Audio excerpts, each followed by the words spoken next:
Hi guys, it's Scott Latham, and I'm constructing some stuff for your Bathos small groups based on the sermon that I preached at Underground.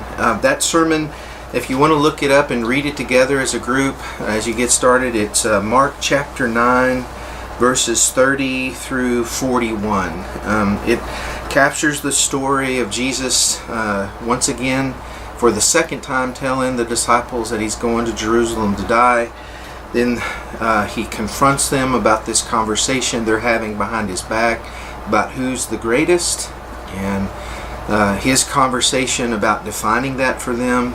And then following that is when John says to him, I found someone who was casting out demons, but he's not following us, and the exclusivism that greatness, our way of thinking of greatness, creates in Jesus, confronting that. So that's that scripture, Mark chapter 9 verses 30 through 41. Now I'm just going to talk a little bit. I'm going to say some things here that I didn't say in the sermon, but it's basically the same kinds of direction and the things that I'm trying to point towards. There's also going to be some questions through what I'm saying, throughout what I say. You may want to stop and pause and discuss those questions, or you can write them down and come back to them after this presentation. So anyway, I hope everything's going great for your group, and that you guys are connecting and being able to have heart-to-heart conversations with one another. And I hope this is just another installment to help you guys do that. I was listening in on a conversation, and I was actually snooping, and it was a brother and a sister. Her name was Madeline, and I heard her brother say to her, no one can be a better Madeline than you. No one can be a better you than you. Be great at that. Now my question that this is really focused on is, what is greatness? In other words, how do you define that term?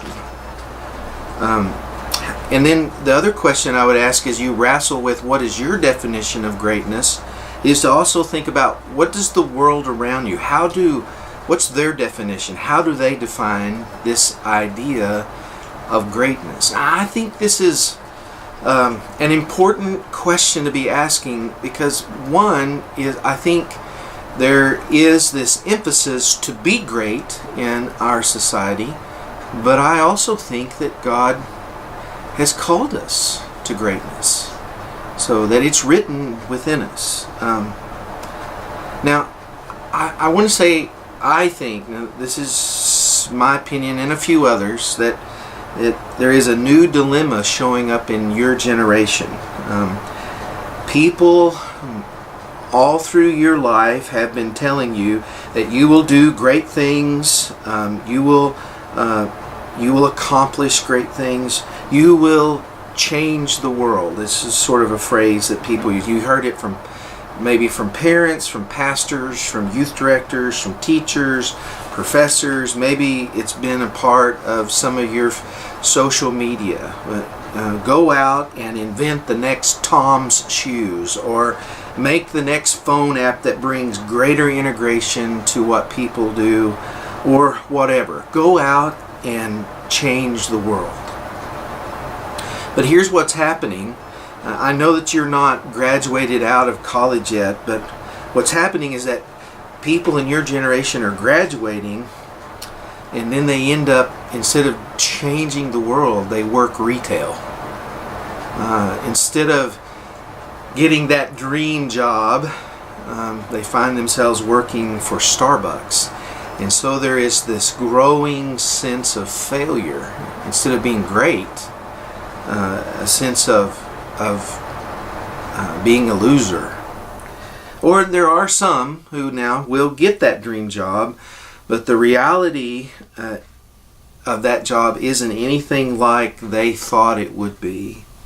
It really is 9 to 5, 5 days a week, 48 weeks a year. Okay, so let me ask you now, what is the difference between being great and doing great?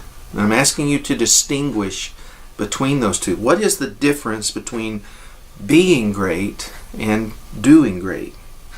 And please add to your answer which one you think Jesus has really called us to. Has he called us to be great, or has he called us to do great? Now in Mark chapters 8, 9, and 10, and I'm asking you to focus on in the middle in chapter 9, those verses, the disciples are confused about greatness. And so Jesus, as he always does, he takes time to clarify for them. Greatness in his world is not about being influential. It's not about the measure of influence you have. That isn't what makes you great according to Jesus. According to Jesus, greatness has something to do with doing servanthood. And doing servanthood towards those who have lower social status than you do. Doing servanthood with no expectation of getting something back in return. That is greatness according to Jesus. And so as you gathered in your group, I just want to present some questions to you for you guys to just discuss. Now there's been some questions already presented. I hope that you'll back up and spend some time with them as well. But here's some more. How can you serve those around you and have no expectation of getting anything in return?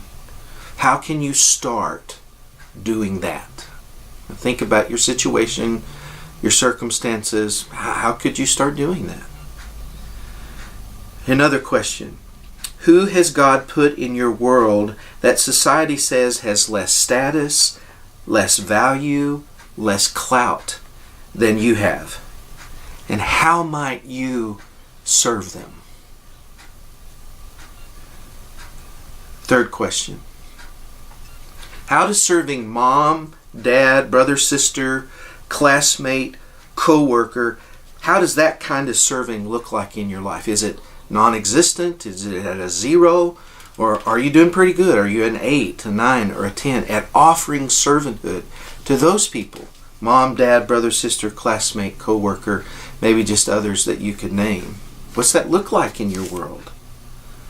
And just look around your small group now. Look who's there.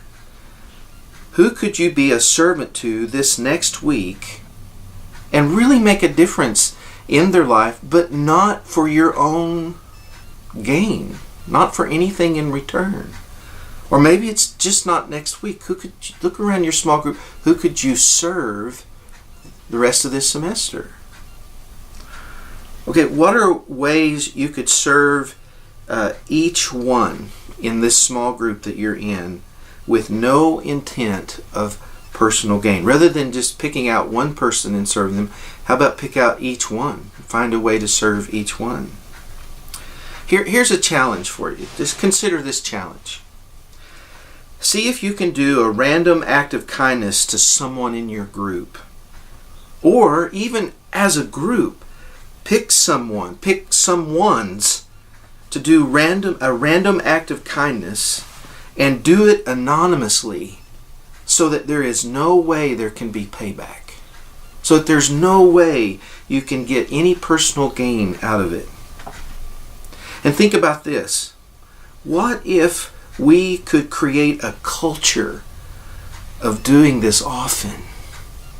What if all the Bathos groups started doing this to one another and to those outside the group?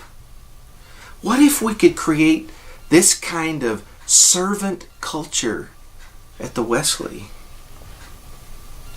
Wouldn't that be great? I hope this creates good discussions in your groups. Know that I love you and be blessed. See ya.